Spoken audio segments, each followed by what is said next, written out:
for an inquest. Well, doesn't that normally happen in these circumstances? Of course it does. The players I'm seeing quoted, Andy, Micah Richards, who was unhappy with City going to a back three for, as it turns out, 8 minutes the other night, wouldn't start, I don't think, in a situation where everybody's fit at City. With Julian Lescott, who's not been best pleased with some of Mancini's decisions this year. Is there a theme here? Are the disaffected those being quoted? Listen, there are always people who are unhappy at football clubs if they're not regular in the team.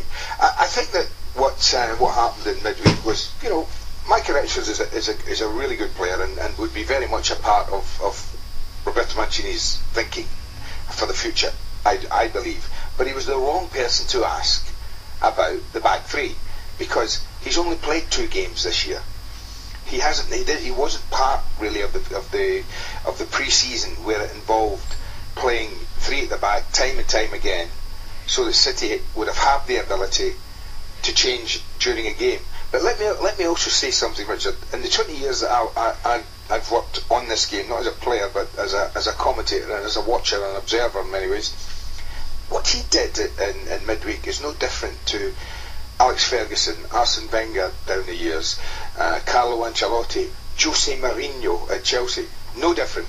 If you're in trouble in a game, they've tried to get as many forward-thinking players as they can onto the pitch at various times. I remember going to Newcastle to watch Chelsea play Newcastle. By half-time, Mourinho had made how many substitutions, Richard? 3. All of them. All of them. So what Roberto Mancini did was no different from that. He took a calculated gamble, but one he was confident with, because he'd watched these players play this 3 at the back many times this season already. Many times.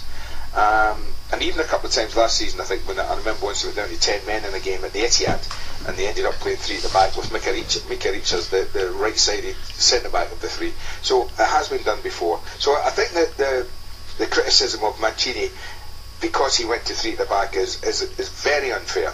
I mean, I can see Antonio Valencia being put into that same position by Manchester United. Valencia's played right back. Yeah, absolutely. So more offensive players can be used, yeah. This is what they do. Arsene Wenger did it in his early years at Arsenal. If they were down in the game going into the last 15-20 minutes, off would come a couple of holding midfield players. He'd throw on as many attacking players as he could, hoping to get back in the game. That's what happens. That's what these coaches do sometimes. And I don't get it's all about me. I'm reading somewhere, I can't even think what it was now. It's all about me. It's a foreign thing. They believe that it's all about them and it's not about the team and the players. Well, I don't believe that about Mancini. Nor me. That's the last thing I think you could accuse him of, because he's so thoughtful. And despite what he said the other night, blame me, he's meticulous in preparation. We know that also. But he does have a way about him, as we heard from Ian Ladyman, that perhaps doesn't endear him to everybody. Yes. He just gets his head down and gets on with his business. Not everybody's going to be happy, are they? And that perhaps is the greatest asset that Sir Alex Ferguson has had down the years. In order to keep a squad of 25 happy, you've got to keep winning things, and he's done it very well. Listen, Sir Alex has done it better than anyone. When you look at the amount of players he's had at his disposal over time, he's had four qualities front men, as he has now. I mean, they can't all play. I mean, what Javier Hernandez feels like at the moment, one must only wonder. He gets his opportunity in midweek and gets a couple of massive goals, but will he play against Chelsea? No. Well, he might actually, he might. Okay. But he won't, and then that means you have to leave Welbeck out.